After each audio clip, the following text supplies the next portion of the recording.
Hey everyone, welcome to another episode of the Coach's Corner University podcast. I am your host, Paul O'Need, and we're going to give ad reads another try since I did such an amazing job last time. The podcast is brought to you by, surprise, Coach's Corner University.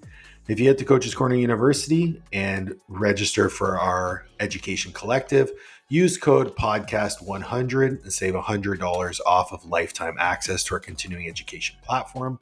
We're also sponsored by Master Athletic Performance. If you're interested in raising the bar for yourself, come work with one of our coaches, www.masterathletic.com. We're also sponsored by Bacon and Barbells. You can use code Paul10 there. Barefoot Shoes, code ONEED, and TC Nutrition, code TCXONEED. All of those discount codes are for 10% off. Today, I am joined by a recommendation from our previous guest, Evans, a Mr. Justin Kegley, who, from my understanding, is a wizard when it comes to working with young female athletes. And we just chatted a bit before the podcast, the population that is drastically underserved. So, Justin, thank you so much for joining me. Hey, Paul, it's a pleasure. Thanks for having me on. I look forward to this. Yeah, me too. I hope I didn't bore you with the ad read. It's only the second time going through it. I'm sure I'll get better. No, man, I think you nailed it. It's really good. You gotta do that, right? So it's good stuff, man. Thanks, man. So tell me a little bit about yourself. What brought you here today to the podcast? Well, here's the deal. I think after talking to you a little bit earlier, I think we have kind of an interesting background that kind of mixes a little bit. Look, I own a sports performance and personal training center in Rockford, Illinois, which is about an hour and a half northwest of Chicago. And I love this facility. We've been open 9 years. Oh, wow. But, it's been kind of a interesting past for me. I'll be honest. I played, sports growing up, and I played college football for a little bit. But, I was kind of an immature kid and really just didn't do well being on my own. So I had to go back and kind of reset, do a community college and go forward. And to be honest with you, I started as a personal trainer at Gold's Gym. We opened up a Gold's Gym in Morton, Illinois, and it was great. And I started as a personal trainer when I thought I knew everything because I had done 2 bodybuilding competitions. And I was like, dude, I got this whole thing licked. I know how to train. Hell people. Yeah. And I didn't know squat. So, but, during that time, I was like, hey, you know what? I, like a lot of people, unfortunately, was like, dude, I got to go get the real job. So I'm going to go to college. I didn't actually get an undergrad in training or exercise science or kinesiology or anything. I got a human resource management and marketing degree. Wow. And so that was my deal. And I worked in corporate America for 10 years. And a big part of my story was coming out of college. I was like, I'm going to get the real job. I was training and had been working out with some friends, and then found myself kind of burning the candle on both ends. I was working out in the morning, but I was a bouncer late at night and working a job as an intern. And so, got sick a couple of times. Was like, what's the best thing to do? And why don't we give up training? That was just too much time commitment. So I did that and found myself 3 years later weighing 297 pounds, fat. Whew. Unhappy, not like, it wasn't thick. I was not THICC. I was thick, fat. Right. So that was the deal. I did that. And then I stepped on the scale one day. I knew it was bad. I'd never weighed myself throughout that journey. And then I had a 6-month-old son, stepped on a scale and was like, here's the problem. It's not the number on the scale. What's actually the problem is I'm not going to be the dad that I want to be. I'm not going to show up the way that I want to be. And I'm not going to do all the things that I wanted to do with my boy. And so that started a journey. And that journey lasted over the next couple of years, which ultimately took me from pharmaceuticals, where I was helping people with medical interventions with a pill, to saying, like, I can't do this anymore. I need to find a better way to help people. And what's the best way to do that? So we opened up a personal training facility in Rockford, Illinois. And that's kind of the cliff notes of how we got to where we are today. So is the same gym that you opened 9 years ago where you're at now, like the same space, or has it grown? Same space. We have grown a little bit. What's really cool about it is we've been very fortunate because this space is inside of a strip mall, and we have actually purchased the entire building. Oh, hell yeah. Good for you. So we're not moving. But we did. Our space is about 4,500 square feet when we moved in. It was a great big rectangle space, perfect for training. And then we added on an additional 1,000 square feet in 2021 because we have an athletic trainer on staff who does return to sport Okay. and recovery training. And so we have that additional space. So we're about 5,500 square feet. So you started this journey with the personal training studio with the goal of helping people. I'm assuming helping people like yourself, parents get in better shape and things like that. How did that transfer from, that population to the population you find yourself training the most now? All right. So here's the deal. I had two real big passions. I wanted to help people that were overweight and adults that needed to make a change in their life. But I had been training throughout my corporate life. I had been training people in the morning and after work, and just that's how I started building back into the personal training.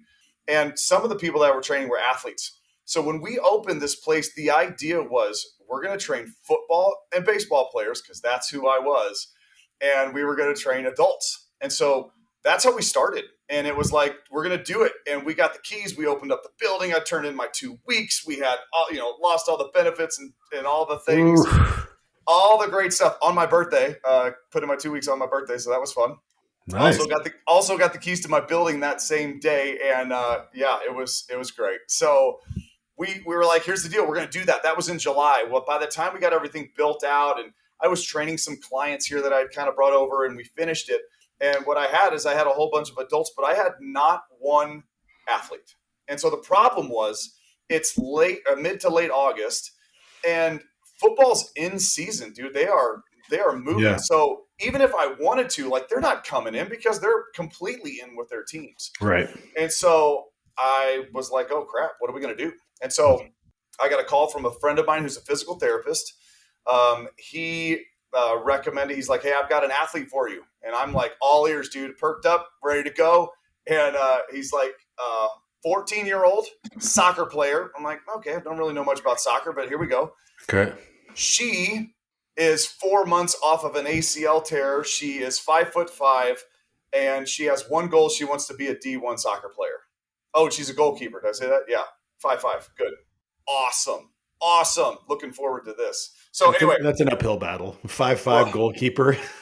Bro, to say the least. So anyway, I go in and I give this girl an assessment. I ran her through the FMS and we take her through all the stuff. And so start to go down that path. And I'm like, hey man, what do I do? Like, I've never worked with a female and I've never worked with someone coming off of a serious injury like this. Like, how do we do that?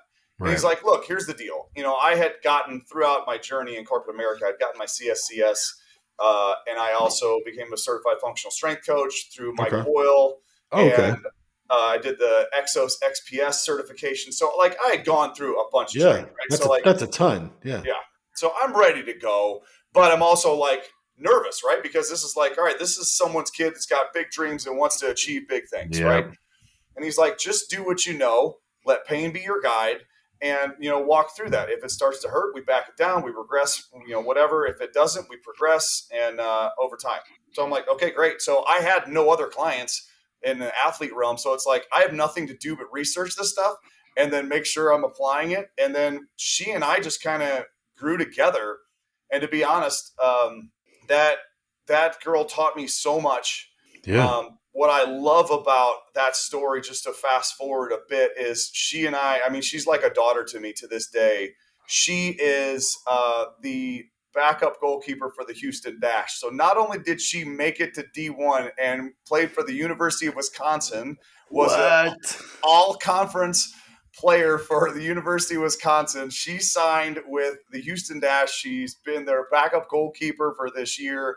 And to go, look, this is why I don't ever tell people like they can't achieve their dreams. I'm going to tell you, you got a lot of work to do and you got a lot of uphill battles no matter what you're facing. But her lessons really taught me something, what we went through together. And it really helped from a mental perspective because there were so many battles that she had to go through and figuring out, like, can I make it back? Am I ever going to be good enough? Can I jump high? Can I move? Can I do all this? Because not only was she coming off of an injury, but she already had the disadvantage of being short. Like she had this chip on her shoulder to get past all of that anyway. And so, man, that was just so good for me. And to kind of rewind it back, once we started seeing success with her, she got back on the field. I had another dad that called me up, said, hey, I have a daughter that had an ACL tear. Can you help her? Yes. Okay. Then I had a third one, and it's like, okay, well, I helped that one. Then I had a dad that called me and said, hey, my daughter hasn't torn her ACL. Can you help her not? And I'm like, Yeah, yeah, for I think sure. so. So, obviously nothing's ever guaranteed, but you go, look, we know that we can make a massive dent in reducing the risk of injury. And so that was the deal. And that's how we started. And then once I, started researching all these things, you go, this is such a massively underserved market. And kind of, we talked about at the beginning here before we got on here, when it is served, it's not done well because you can't just train them like guys, but you can't also treat them soft, right? They've got to train hard because what we know is in the last 50 years since the invent of Title IX, there's been 1,000% increase in female participation in organized sports at the high school level, but they have not grown in the same way in terms of preparation for sport because there's still a mystique around, like, I don't want them to get bulky, training's not for girls, whatever it is, like they don't want to do that. And so the problem is, and that's more probably on the parent or coach side than it is even on the kids because they're not, taught this. Obviously, it's becoming more mainstream. But, like, look, 32,000 high school females are going to tear their ACL this year. 22,000 college females are going to tear their ACL this year. And most of that could be significantly reduced. The number's never going to be zero, but we know through proper training that we can make a massive dent in that number, which not only impacts them in their sport, but also in the long run of reducing, arthritis and helping them to live a better life. And I know that firsthand because my wife tore her ACL. So it's a struggle for her to this day. I find there's so many, you mentioned how multifactorial it is, right? So the advent of Title IX leads to a massive influx of female athletes. We also know that in that high school age range, the physical capacity gap between males and females is still present. Not only that, we have mostly research on males when it comes to injury mechanisms, return to sport. Um, can you talk a little bit about how you went about the education process for yourself?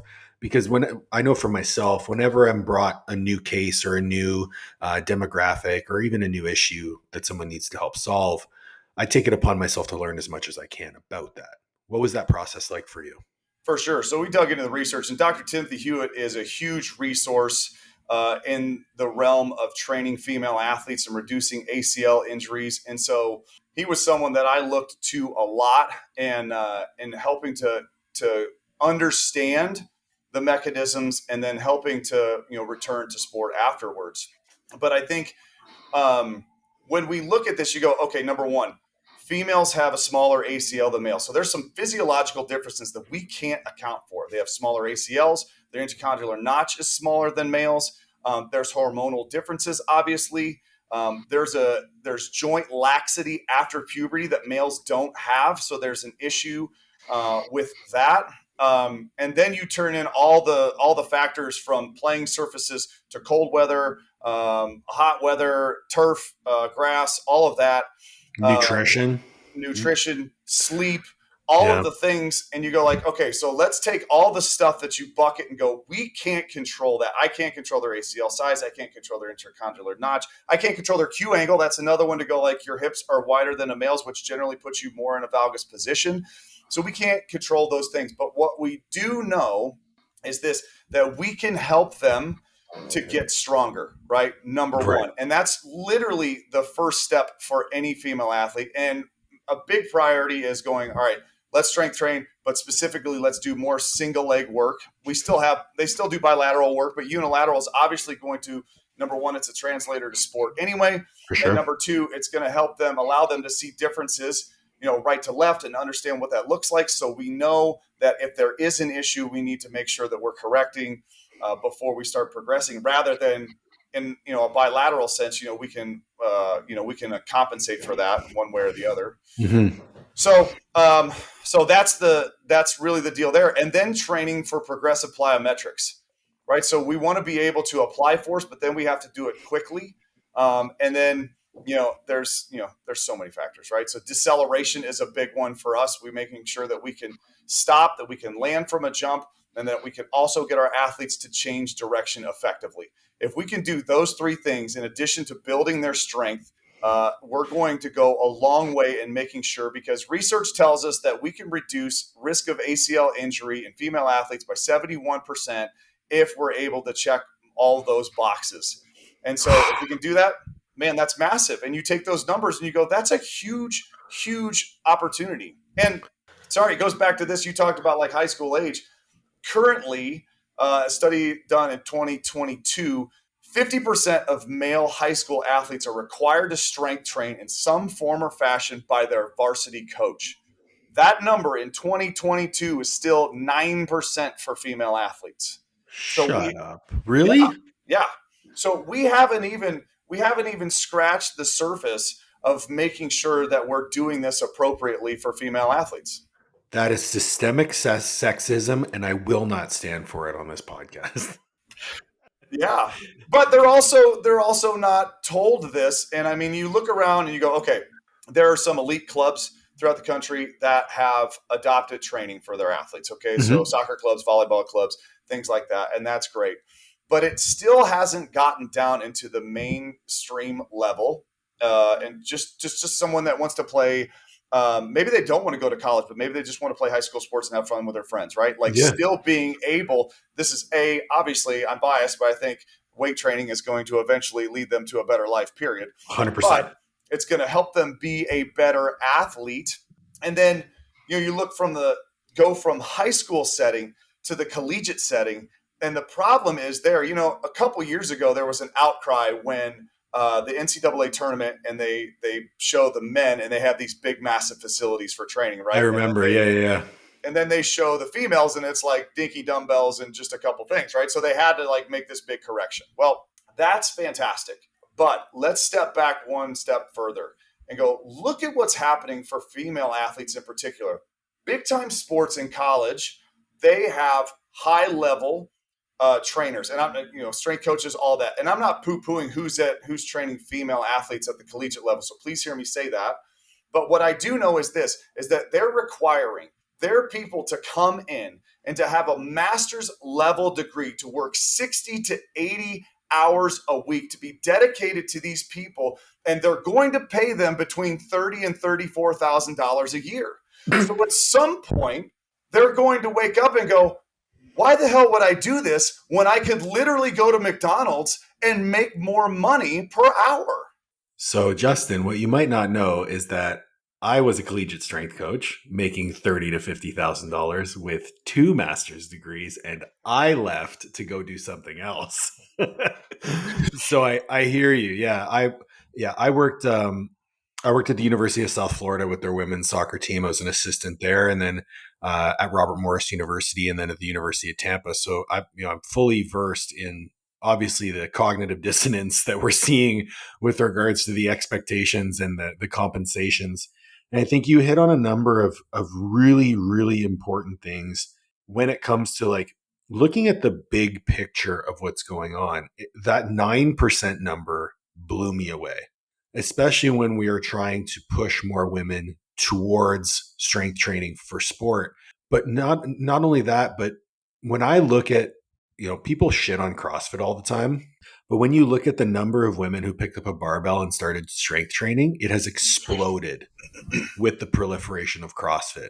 And you see the changes in decreasing body image issues. You see the increase in competency of, everyday tasks. You see more confidence. You see a different human being once they've picked up a barbell and realized their capacity. Tell me a little bit about the transformations that you see maybe between the ears of these young women as they go into their journey of sports performance and training. Whew. Yeah. Well, this is the fun part, right? This is where we look at our athletes and go, we're creating different people, because it's a mindset. It's creating in them a different opportunity. So I look at one of the reasons I push for someone that wants to go to college to make sure that they are pushing themselves as far as they can, as hard as they can, is because the first thing that most coaches, most teams do when they go to college is they go into the weight room. They're going to do some sort of testing, some sort of thing, right? Before they go out and play their sport. And I've had multiple stories of our female athletes that have called me and come back and said, look, I have one story that Ava, she's a volleyball player. She went in and she said, hey, we did testing and I was so strong and I felt great and all this. But I got up on the chin up bar and not one girl on my team could do a chin up. Zero. I had did that 12. experience too. I did Yeah. 12 consecutive chin ups. Who looks like a rock star walking into your first day? What kind of confidence build does that give you to go like, wait, none of you can do this, but I can? Right. So when you look at the people that walk out and they go, I'm the strongest, I can do the most, I can clean, I can squat the most, I feel great, I can do single leg squats when other people literally can't do them. They've never done them before in their life. Mm-hmm. And so it creates different people. And I know I just had an athlete who just left us. She went to a D1 school and she was somebody that I pushed a lot. She was the all-time leading goal scorer in the state of Illinois for soccer. She's just an absolute beast of a player, and she's super strong. 300-pound trap bar deadlifter, like just Oh wow. strong, yeah.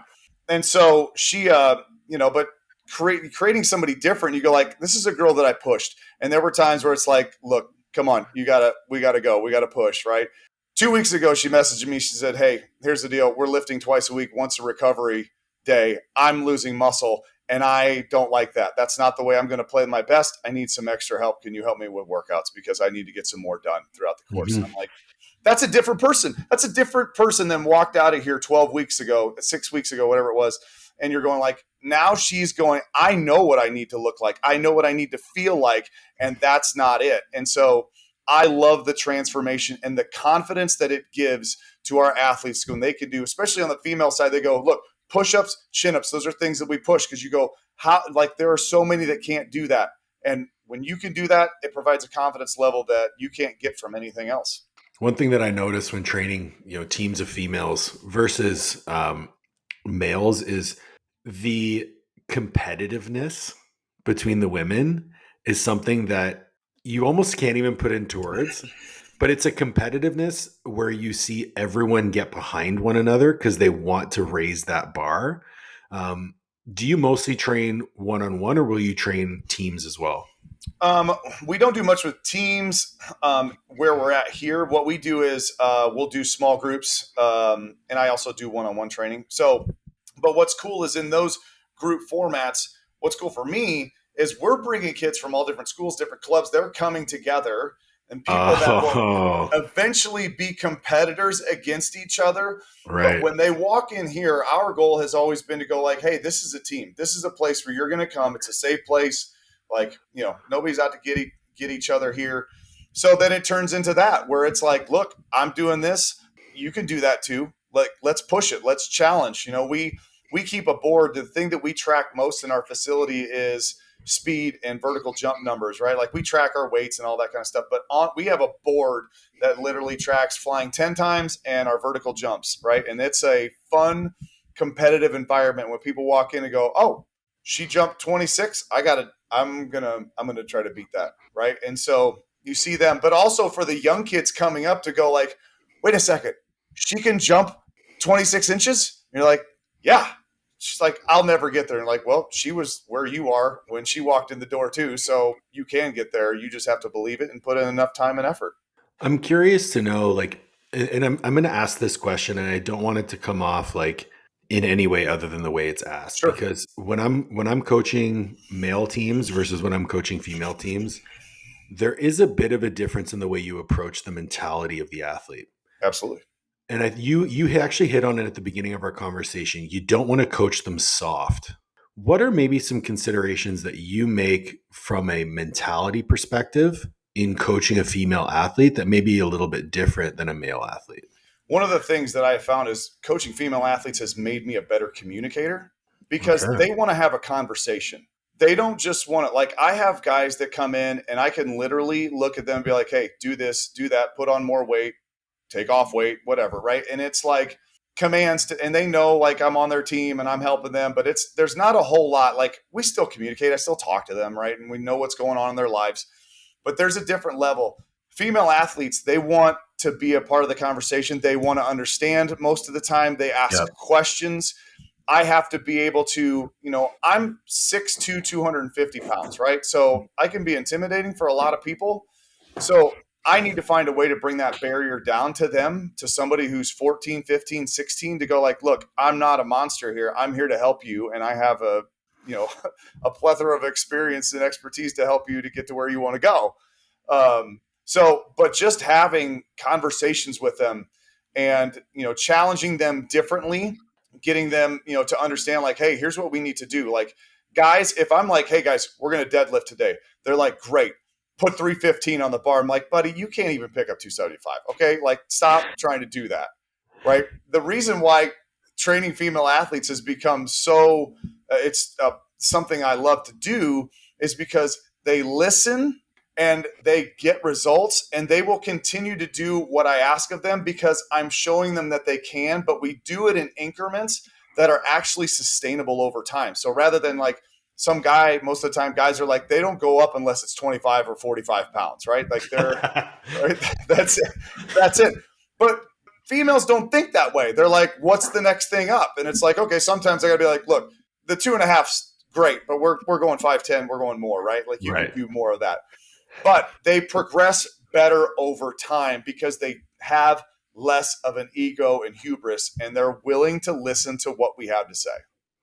Yeah, you hit on something really, really important that I think is a main difference, and that is the communication style is more of a collaborative, relationship-based communication style rather than an authoritative communication style.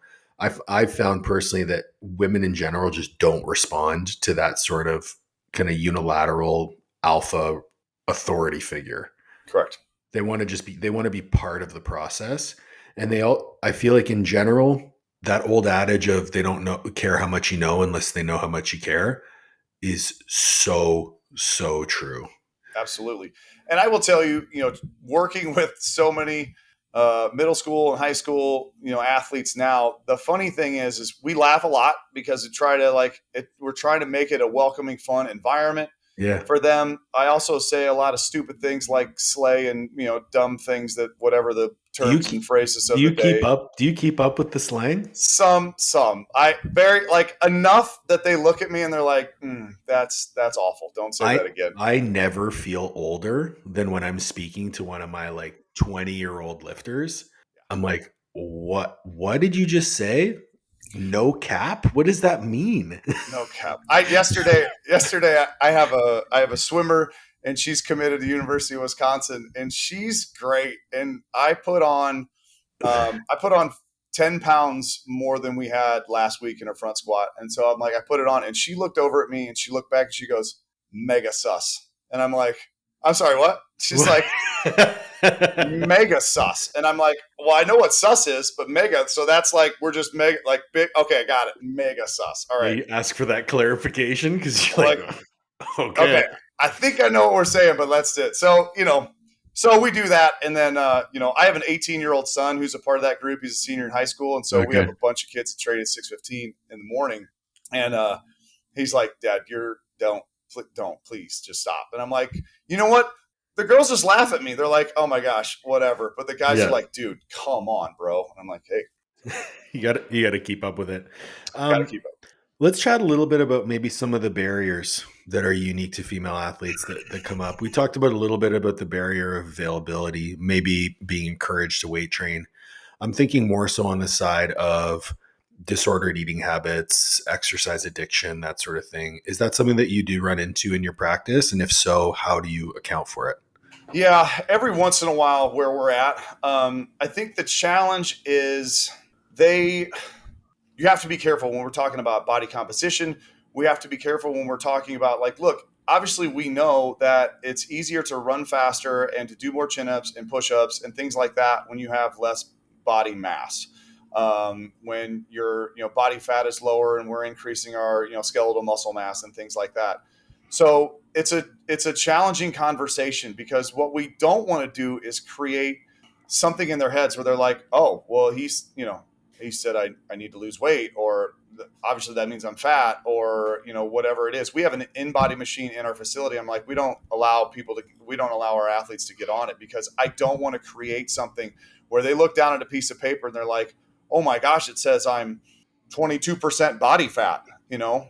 And so, Right. we'll have athletes come in all the time. They're like, oh, well, I want to get a six pack and I want to do this and I want to look this good and have this. And I'm like, yeah, but do you want to be a great athlete or is that how you want to look? And so we have to have a conversation about what that means. And so it is a challenge. I don't deal with anything from obviously a disorder standpoint. We would get someone help that they would Oh, need, so, but so you do outsource. yeah, I would not like in-house that. Like we would have a conversation with someone, with a professional to make sure that they're good there. But yeah, I mean, that's the overall tone and tenor. Here's the deal. I wrote a book last year, and it's really supposed to, like, it's just a manual, like high performance nutrition for high school athletes. And just Yeah. the goal is, how do we take everything that I would want our athletes to know, put it in a small format, something that's simple to read. I've taken them through the fundamentals of protein, carbs, fat, helping them understand breakfast, lunch, dinner, pre, post workout, training, practice, stuff like that, putting it all in one place to go, look, here's a resource. I will help walk you through it if you need it, but it's trying to make it as simple as possible to help them understand what they need to fuel their bodies, because there's still a major issue when we look at our female athletes and helping them train. Number one, getting them training inside in the door. Number two is then helping them understand to go like, hey, you need to eat more most of the Yeah. time, right? More in the right sense, right? You need to eat more protein. We need to make sure that the carbohydrates that we're doing most of the time are going to be, more complex than simple, so that we're actually, whatever. So trying not to over confuse them with, hey, simple at this time and complex at that time and whatever, right? So just trying to help them understand that. And so we start with just small wins and helping them understand, obviously just starting with like breakfast, man. I mean, because number one, getting a kid to eat breakfast most of the time is painstaking in and of itself.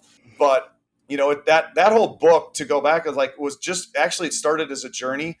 We are pretty fortunate. Our facility has, really good parents, more affluent than most in our area. And so when they come in, we just a couple years ago, I was like, hey, let's do it's unscientific. Didn't, wasn't going to reach any standards or anything, but it's like, hey, just let's ask the kids, what did you have for breakfast?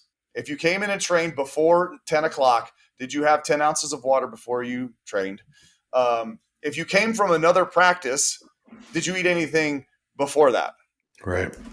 And the answers were astonishing. Like, I don't think they oh, were that astonishing. I think we can well, both predict I'd what say the answers to that were. they were bad, right? It's astonishing in the number. You're like, you guys, you can't do this. And they don't put together, obviously, that can increase injury risk, and it's going to prevent them from, building more muscle and, producing more power and force and all that. And so, yeah. So anyway, it's a challenge.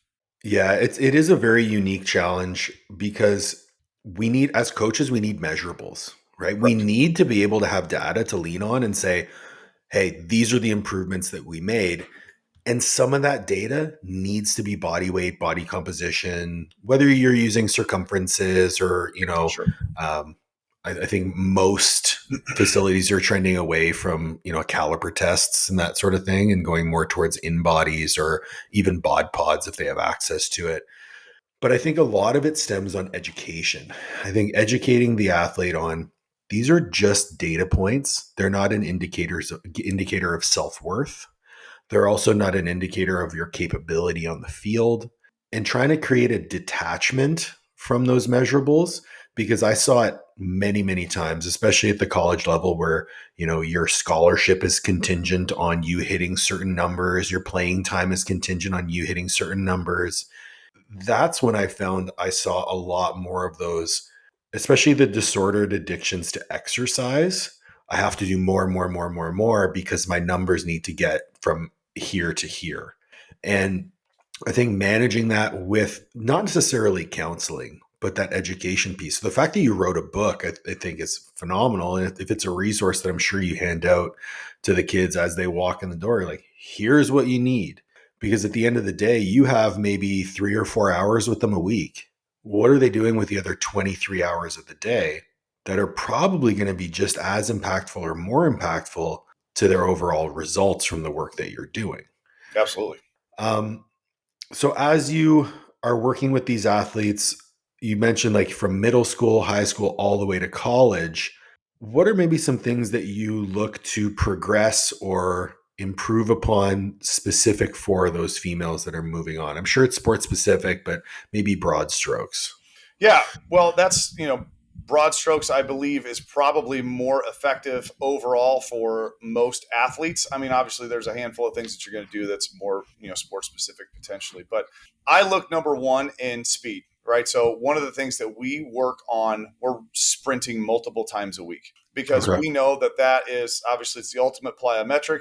It's the number one way for us to tell, are we able to apply force quickly? And so that's what we want to do. We want to be able to sprint and make sure we also know that if we're not sprinting, within 7 days, like that's a measurable that goes down considerably. And so we want to make sure that they're sprinting consistently because I think most people think that conditioning is sprint training and it's not, right? It's very Yeah. different.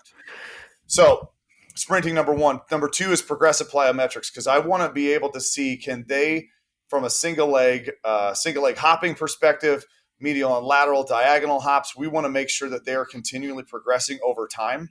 And what will happen for most of our athletes is we have a longitudinal approach where it's over the course of a year, but also if they're in for say I have athletes that train with us year round. So we have a number of them that they're just here all the time and we just vary them accordingly. But then you have, I'm here for 12 weeks, I'm out for 12 weeks, I'm here for 12 weeks because of their sport, right? So we have the micro and the macro that we're looking at and how do we progress them? How do we restart them?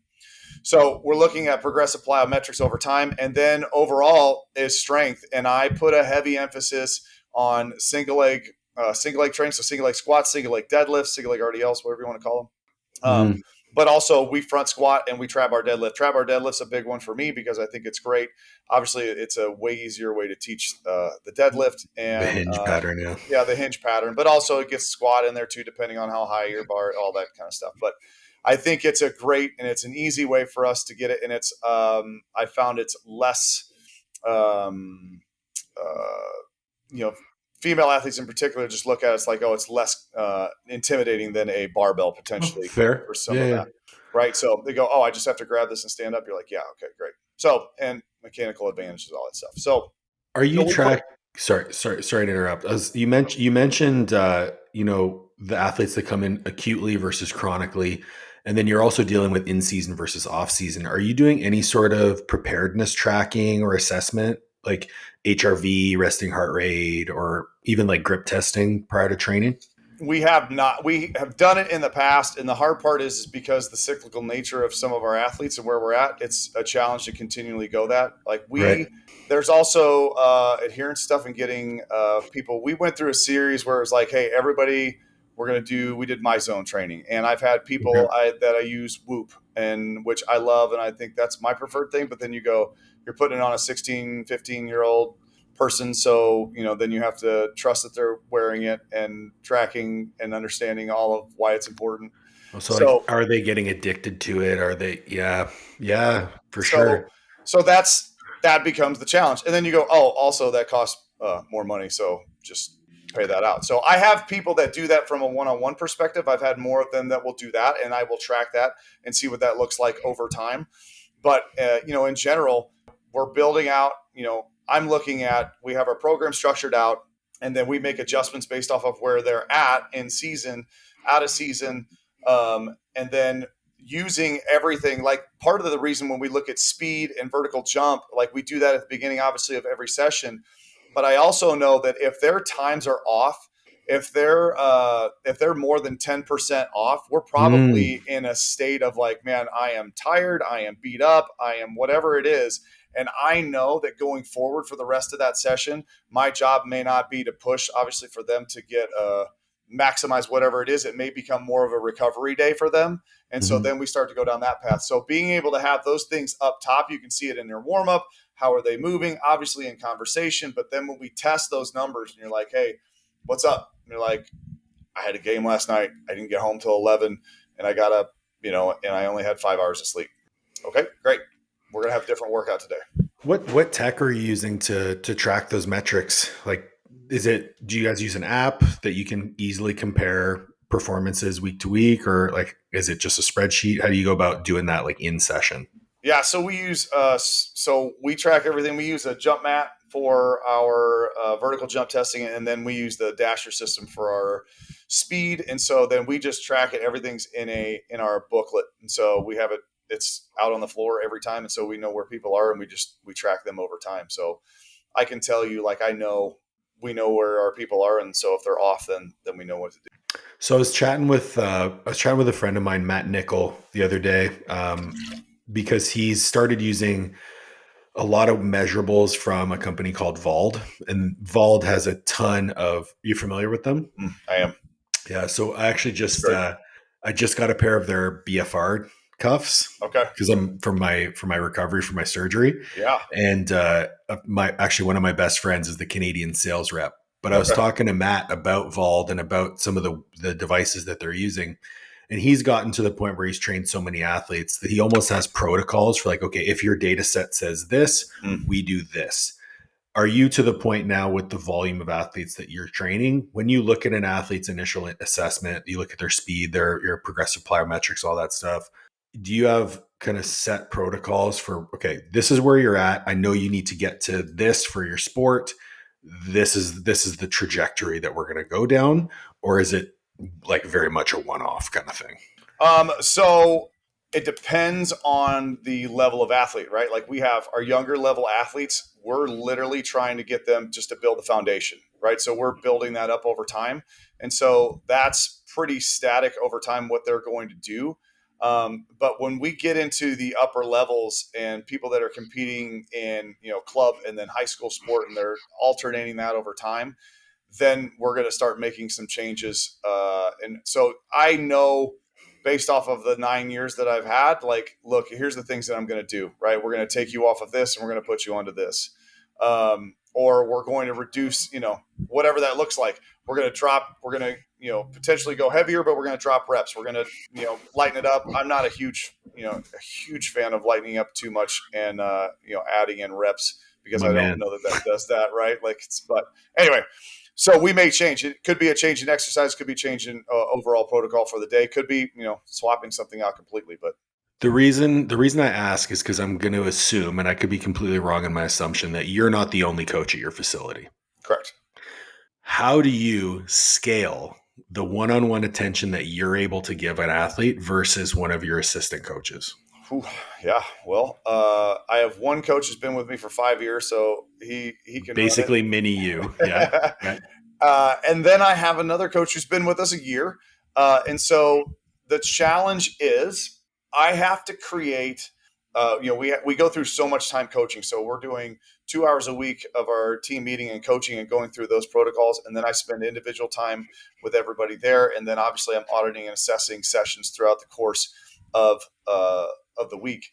And so the challenge is finding enough opportunity once they're to a level where I'm like, all right, you're competent, right? So let's take my newest coach. She's been with us a year next week. She was a former college strength coach that got tired of getting paid very, very little to work 80 hours a week. But There you go. so, but to bring it in, I kind of liken it to this. When I was in pharmaceuticals, I had a boss that would come out and ride with me. It was a little awkward, so I tried to make it less awkward. But they come out and they're like doing calls with you, right? And so then they give you advice and whatever.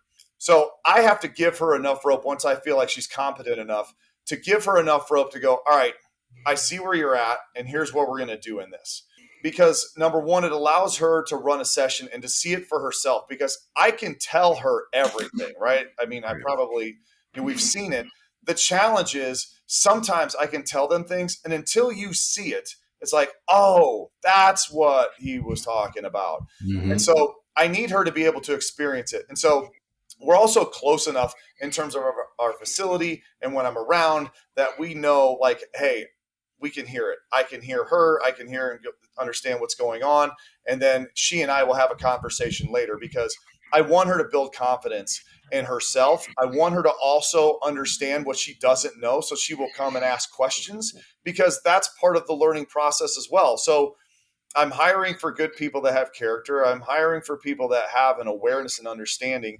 And then I'm training them for our content and what we want to happen. And so over time, that continues to grow.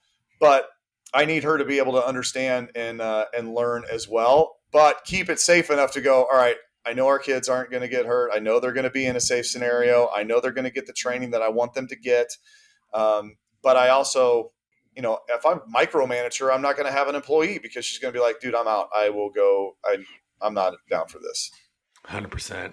I think it's a unique problem that you run into as you scale a business like this, where you, and I'm in the same situation too. I don't want to relinquish control, but I also understand that I could potentially be the bottleneck between my business growing or stagnating.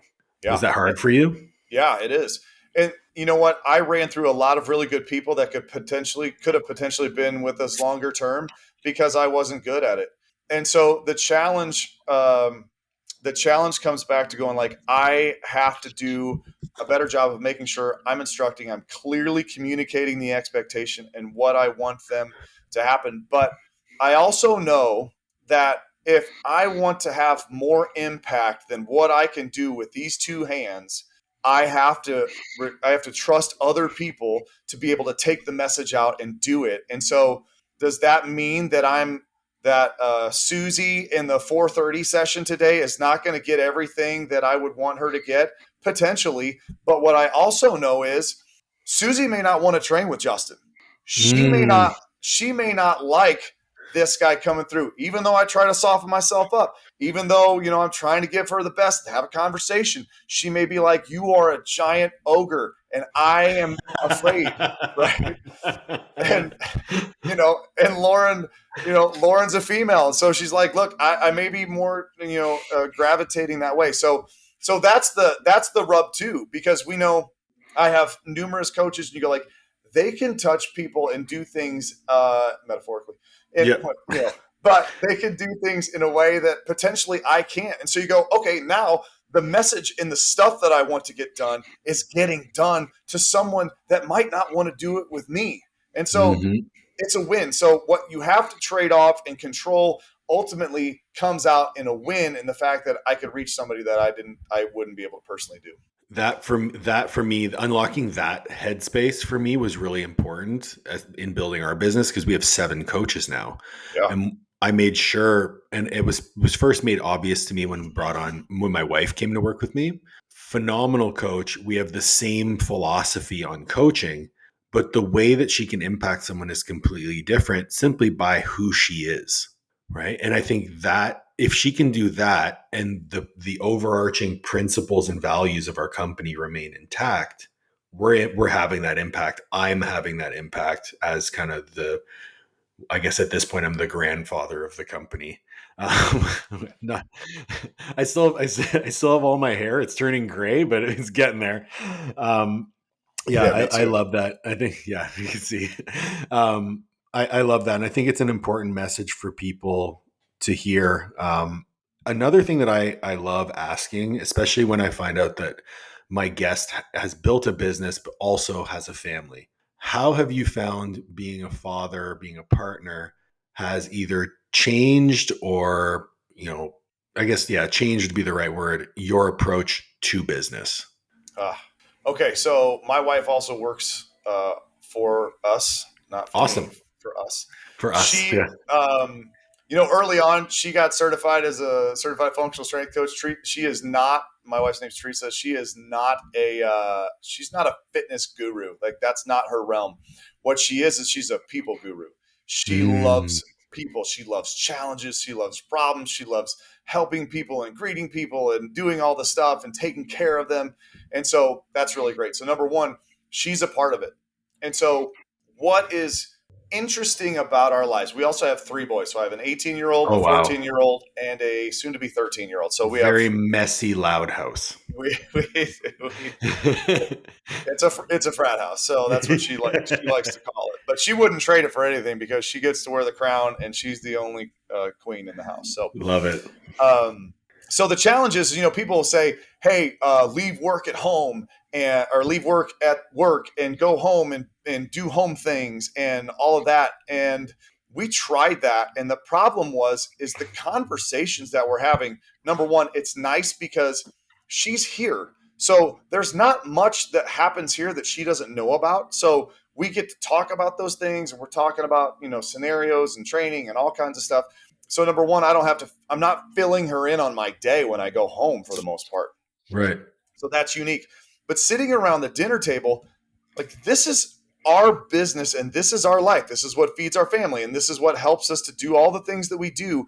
And our boys are proud of it. And so, yes, we find separation. Yes, we don't have to do everything about it. But what it does is it creates pride, and our boys are interested. And so they're like, oh, well, what's going on, right? And so they train here as well. And so, being a dad, number one, I think it makes me a better boss, hopefully, because Yeah. I hate that word, but whatever. Leader, better leader. Leader. Thank you. But I think I'm better at it because I'm more empathetic to people's needs outside of here. So I'm very cognizant of, like, hey, you have a life too. This is not your 24/7, and I don't expect you to be. And to be honest, that was a lesson that I learned early on. Like, why don't you care as much as I do? And then it hit me like, well, you don't care as much as I do because you shouldn't. It's my business. It's our business. So that certainly helped, from that perspective. But I think it helps me to go, look, I do the job that I need to do and and lead and communicate with our people. But then I'm in the same boat. Like, I want to get out. So we're trying to be as efficient and as effective as possible to do the right things in our business so that all of us can live a life of passion and purpose and do the things that we want, but ultimately not just be here and burn out. I could work like all the time because I love it and it's great. And fortunately, I have coaches that are, more on that side than not. But I think being someone that has a family, it makes me appreciate, like, I love our team. They're incredible people. And it helps me to hopefully keep perspective that, hey, they have lives outside of here too. And I want to make sure that I honor that because I want them to stay around. I love it. So we talked a lot about coaching female athletes, but you mentioned that the gym started with adults, Gen Pop. Yeah. Has that gone the wayside, or are you guys still coaching adults? It's our biggest segment. Of course it is. I knew it.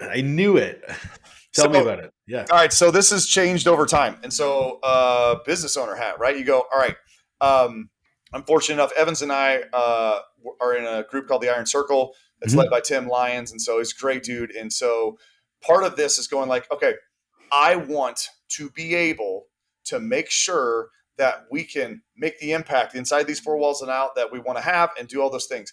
So what's great about athletes, I love them. They're passionate, they're fun. We get to do all kinds of, great things. And then they go on to do great things. And in our facility, we hang flags. And if you could see it, we've got, I think I'm over 75 flags in our facility hanging from the rafters, like that's awesome. 25-foot rafters, just flags, right? So super cool. But while we have a number of athletes, I've got about 40 athletes that train with us year round. They come in 12-week spurts. They come and they go, and they come and they go. And as much as they love us, they're like, I can't get my kid there sometimes. So that's just how it goes. Right. So a couple years ago, we've always trained adults, so we've grown that. But we decided, like, the adult segment has to be our number one population because where we are, I'm not in a destination. I'm not in a huge, travel sport area. I'm not in Florida, Texas, Southern, all that kind of stuff, like where people are competitive. I'm not even in Chicago. I'm far enough outside of that while we have a lot of great athletes in our area, we need to make sure that we take care of number one because we do semi-private personal training. Our adults are our number one population. They do an annual membership. They're here. And so our goal is to, service the heck out of them, to provide a family-like environment that they love, that they've never had before. We specialize in training adults over 40. So, our job is our demographic is basically 48-year-old females, 48 to 55-ish females. And, if there's a number of guys here, but most of them have come through or because of their wives or girlfriends. Their wives, yeah. But that's the deal. And so what it also has allowed me to do is one of the things that I've become passionate about over the last year is providing career opportunities for coaches. And so we now have, because of that stability in what we're doing, we have a budding sports medicine department too. I have 3 full-time salaried with benefit coaches. That is truly unique thing in the fitness space still, right? Yeah, absolutely. And so to go, it started a couple years ago when my guy Mason, who's been with us for 5 years, he came and he's like, hey, I think I'm going to go get a job at a warehouse. And you're like, bro, you're like a guru. Like, you're an athletic trainer. You take care of people. Like, they call him Magic Mason because he heals people. He's great. And he's like, yeah, I think I just got to go do that. I'm like, oh my gosh, what would it take for you to stay here? And Yeah. he's like, well, here's what it is. And we're like, dude, we can do that. Let's do it. Like, you're in, Yeah. we're in, let's do it. And so that's how it started. And then over time, it's like, okay, I want more of that. And so you go, look, we're continuing to grow as a business, and we want to continue to be a place where we provide career opportunities. So people like me who left the gym space years ago, and not to, I don't know, toot my own horn, but to go, if I'd have left the gym space and never come back, we wouldn't have been able to do the things that we're doing, be here 9 years and have over 1,000 clients and be able to do all the stuff that we've done. Right. And I'm super proud of that because we've had a great team and all of that. But we would have missed that. We would have missed that boat. And I would have missed that calling in my life. And so I don't want someone else to not be able to do that because they can't figure out how to make it work financially because they worked 15 hours this week. They worked 12 hours last week and the paycheck isn't enough to cover their rent. Right. Yeah. I mean, it's something that I think young coaches getting into this space or getting into the sports performance space, like, I want to coach athletes, but they fail to realize that adults keep the doors open. And it's something that, so one of my best friends owns a sports performance facility here in the city, and his adult program keeps the doors open so that he can coach kids. But that adult program has such a cool community built around it, and the energy in that room when all those people are training, and they train them like athletes. And I feel like the model is very similar to what you guys operate in. But you mentioned that you uh, expanded with a sports performance, not sports performance, like a Sports therapy, medicine, yeah. yeah, the sports medicine department. How has that expansion been? Oh, it's been great because basically what happened is starting off, we talked about, I had Erin. And so we did the return to sport with her from our ACL. And then we kind of grew that. And so ultimately I got to about 50 of these females that I had helped come back myself, just, going through the protocols of what we created. And so we created a niche for ourselves from an orthopedic perspective, but we also were running our traditional sports performance program. And so I needed someone, and because Mason's been around and he knows me, but he's also implemented new parts of it, our program is now better because he's been able to take what we started and then add into it from a more medical perspective. And so the great thing is he works with post ACLs, but he's also been able to expand into stuff that I would never do, which is shoulders and things with people that have, even like ankle sprains. So acute injuries to go like, look, ankle sprains can increase the risk of ACL tears by 5 times if they're not taken care of. And most of the time it's just taped up. And then once you are not in pain after you've iced and taken your ibuprofen and whatever, give it a week or two, and then they go back out on the field and you go like, you haven't returned to your mobility, your full mobility. You don't have range of motion, and you haven't done anything to help strengthen that. So now you're going to put yourself at a greater risk for another ankle sprain or something worse up the chain. So because of that, we said, look, let's create these not only short-term return to sport with ACLs, but also short-term and acute things that we can help them to return. And that's been just a growing population over the last year and a half, really. That's been unique to us, and we get to continue to expand that and make more of an impact. Man, I'm blown away by the attention to detail and the stepwise growth that you've implemented. It's really great to see that people are doing it the right way, and I really hope that the audience takes that to heart because there's a lot of things to pull from this conversation. Like, I've been taking notes and like just jotting down everything. I really appreciate you taking the time to share your experience and your work with us today. If there was one piece of parting wisdom that you had for the audience, what would it be? Oh man, know what your purpose is and know what you want to go after, and don't relent. Because I think being consistently, consistently attacking the things that you want will put you in a position. I can't guarantee your success or what's happened because I know a lot of people have tried and haven't done it. Let me step back and go get a good mentor. Right, that helps as well. But I think people need messages. And if you know what you want to do and you go after it, number one, always keep learning, because you can make a huge difference. But I just think the world needs more coaches. And when we look at what's going on right now, when you think of like mental health issues and what's going on physically and health wise in our world, it's time to step back and go, we are the people that can make an impact. We are the ones that are trained and prepared more so than some of our, unfortunately, medical professionals that can make an impact in the lives of people. And if we can get them at a young age and help them to understand fundamental basic concepts, it can change their lives. And you'll look at the kids some days and you'll be telling them messages. And here's what I know. I tell the kids messages over and over and over. I try to find a creative way to communicate it. I try to do something. But what I know is they'll end up walking away going like, they'll come back and be like, yeah, I'm supposed to eat breakfast and I need to eat whatever, right? And you go like, okay, great. But it's in there. It's in there, right? And so if we can make an impact like that, then I know longitudinally we have less to clean up from an adult perspective, which, we work at. But I think coaches matter more now than ever. Don't give up on it. Continue to pursue, continue to get better and make an impact, even if you all the time, because it matters. I love that. And if there was one person that you would like to see me interview on the podcast, who would it be? The caveat is that you have to help me get them on the podcast. Oh, dude. I'm just getting you to do my job for me, basically. That's great. Kevin Carr at Mike Boyle Strength Conditioning. You know who Kevin is? Did he used to work at DeFranco? No. Okay. I don't think so. He's been with Mike forever. He's a general manager, part owner there. He's the developer. He developed and is running their certified functional strength certification. Okay. So, super good dude. I am a huge fan of Kevin's. He obviously has he has a athlete perspective, because they train 500 to 600 athletes a summer at Mike Boyle Strength Conditioning, but they also have a huge adult population. He's become, more and more integral with that. So, well, if you can make that intro, that would be amazing. I'm pretty sure his wife is from Canada. I don't know if she's even from better, Toronto or whatever, but yeah, so anyway, I'll make the connection, man. We'll hook it up. I appreciate it. Thank you so much, Justin, for joining me today. I'll have links to where anyone can find you in the show notes if they want to learn more.